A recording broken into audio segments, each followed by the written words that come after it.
माननीय राष्ट्रीय अध्यक्ष जी, सम्मानित मंच और पत्रकार बंधुओं, आप सभी पत्रकार बंधुओं का मैं हृदय की गहराई से स्वागत करता हूं और अभिनंदन करता हूं। साथियों, समाजवादी पार्टी के सोशल मीडिया पेज से एक अभियान चलाया गया था, जिसके लिए आम जनता से सुझाव भी मांगे गए थे, जिसके लिए हमारा नारा था, हमें जनता दे अपना सुझाव, जिसमें सबका हो, सबकी हो खुशहाली, सबका हो भला।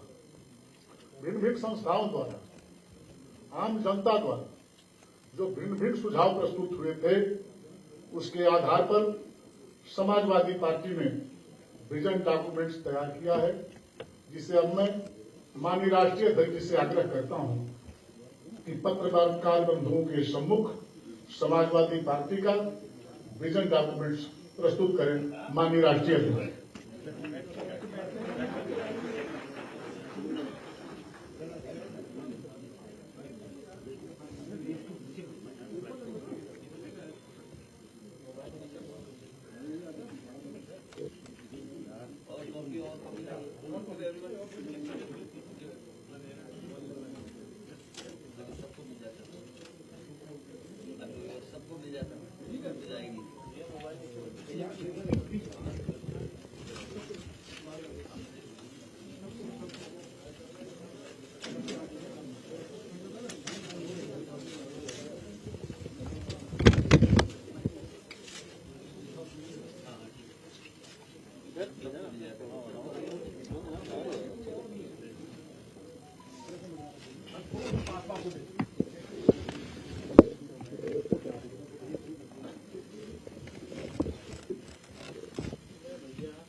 जिंदाबाद जिंदाबाद जिंदाबाद।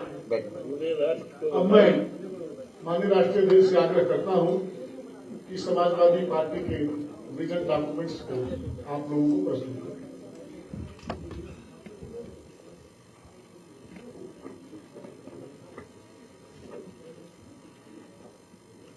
जैसा कि अभी बताया गया, समाजवादी पार्टी की कोशिश रही कि समय समय पर जिन लोगों ने सुझाव दिए हैं, उन सभी सुझावों को इस विजन डॉक्यूमेंट में शामिल कर दिया जाए। और इसके लिए समाजवादी पार्टी ने जनता का मांग पत्र कहकर के सोशल मीडिया पे भी जानकारी हासिल करने की कोशिश की। उसके माध्यम से भी जनता की जो मांगें थीं, वो कई कोनों से समाजवादी पार्टी के अपने पेज के माध्यम से पहुंची हैं, हम लोगों तक जानकारी मिली है। कई संस्थाएं भी समय समय पर मिली हैं, जिसमें कि वी द पीपुल दिल्ली और देश की संस्था है, पैगाम एक संस्था है, और बड़े पैमाने पे जो इंडिविजुअल लोग जो सुझाव और जो समाजवादी पार्टी पर अपने सुझाव भेजना चाहते थे, उन्होंने भी भेजे। एक लंबी सूची है, उन सबको संकलित करते हुए ये हमारा विजन डॉक्यूमेंट तैयार हुआ है। और इसको हम लोगों ने कहा है कि जनता का मांग पत्र, हमारा अधिकार, जिसमें मुख्य रूप से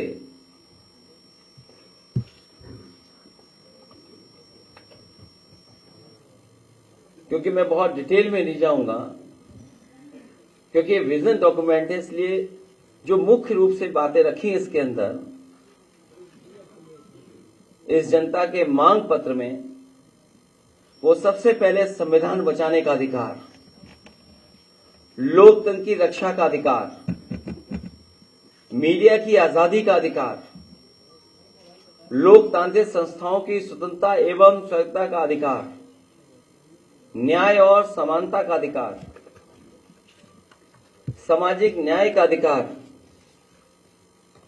और जहां सामाजिक न्याय के अधिकार की जब हम बात करें तो वो देश के विकास के लिए जरूरी है, देश की खुशहाली के लिए जरूरी है, सबको साथ लेकर के चलने के लिए जरूरी है।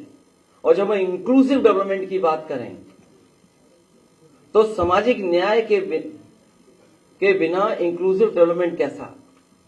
इसलिए देश के विकास की धुरी है जाति जनगणना, जो जरूरी है।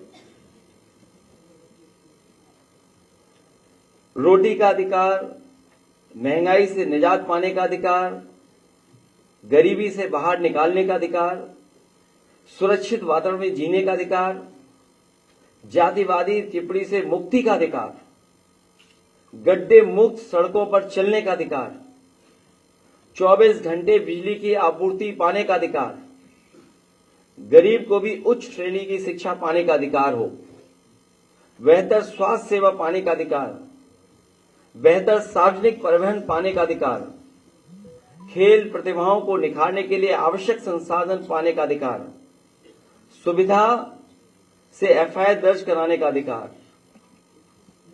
और जहां सामाजिक न्याय की बात कही गई है, वहीं ये विजन डॉक्यूमेंट इस बात को कहता है कि जातीय जनगणना में देर नहीं होनी चाहिए।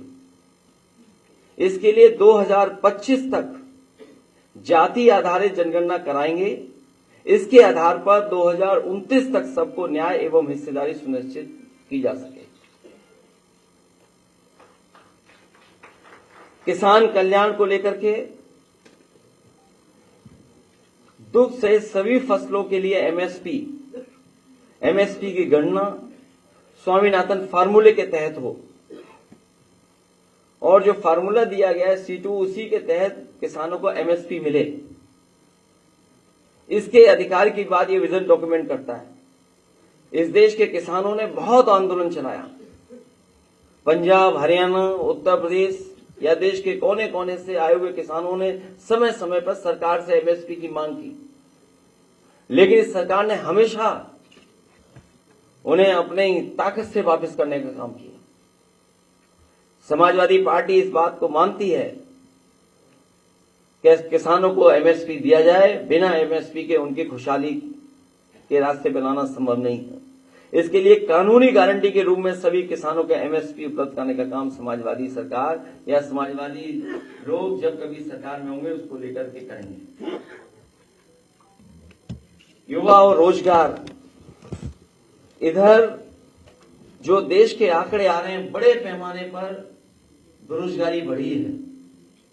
आंकड़े तो 80% से ऊपर बताते हैं, लेकिन जब गांव में हम लोग जाते हैं तो देखने को मिलता है कि 90% से ज्यादा नौजवान के हाथ में न रोजगार है न नौकरी है। देश जो इतना बड़ा है,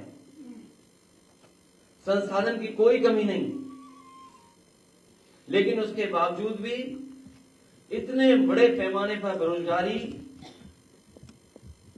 किसी ने नहीं देखी। और फिर उत्तर प्रदेश का हाल तो और आगे है।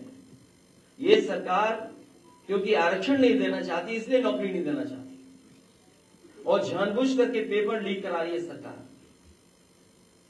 जितने भी पेपर हुए हैं, 1-2 नहीं, लगभग 9-10 ऐसी परीक्षाएं जिनके पेपर लीक हुए हैं।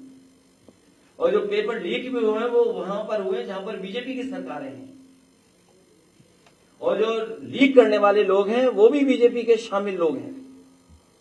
इसलिए भारतीय जनता पार्टी ने जानबूझ करके पेपर लीक कराए उत्तर प्रदेश में, जिससे नौजवानों को नौकरी और रोजगार न देना पड़े। आटा और डेटा का अधिकार, अभी जो राशन मिल रहा है, जो गरीबों तक राशन पहुंचाया जा रहा है, न वो पौष्टिक है, न वो उसकी क्वालिटी है कोई। गरीबों को केवल राशन इसलिए उपलब्ध करा दे रहे हैं कि बस उन्हें भोजन मिल जाए, लेकिन जब तक पौष्टिक भोजन नहीं मिलेगा तब तक उनका स्वास्थ्य बेहतर नहीं हो सकता, वो सोच और समझ भी नहीं अच्छी हो सकती है।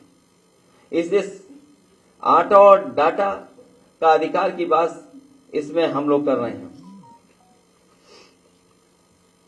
निःशुल्क शिक्षा का अधिकार सुनिश्चित करेंगे। शिक्षा के लिए बजट जीडीपी के 3% से बढ़ा करके 6% लगभग 2 गुना करने का ये विजन डॉक्यूमेंट में हम लोग शामिल कर रहे हैं। महिलाओं के खिलाफ अपराध के लिए 0 टॉलरेंस एवं देशव्यापी हेल्पलाइन कैसे उपलब्ध हो उनको, उसके लिए काम करेंगे। उत्तर प्रदेश का जब चुनाव था उस समय समाजवादी पार्टी ने इस बात को माना था कि ओल्ड पेंशन स्कीम को लागू किया जाए। इस विजन डॉक्यूमेंट में भी हम लोग शामिल कर रहे हैं। पुरानी पेंशन